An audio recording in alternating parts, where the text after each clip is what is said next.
एटा स्वास्थ्य में बहुत लाभदायक एटा खाइबा आवश्यक है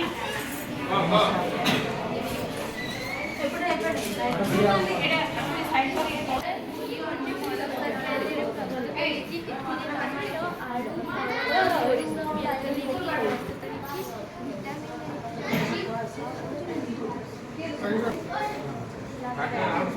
नमस्कार मैं तृप्तिराणी प्रधान मो नवम श्रेणी छात्री अटे मुझे मांसबड़ी आलू बैगण तरकारी आनी ए बहुत प्रोटीन युक्त अच्छी और ए पुष्टिसार मत भरपूर अच्छी से विद्यालय मानक यह दि जाए।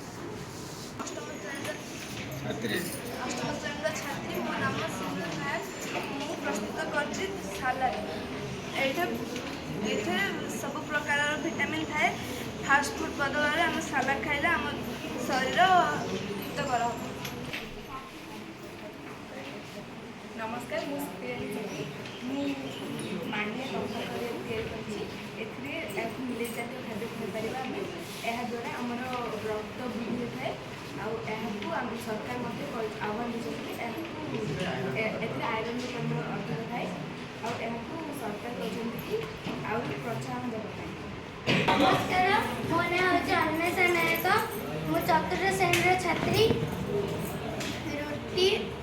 मु प्रस्तुत करती रुटी और छतु तरकारी रुटी सार और पुष्टि सार खाए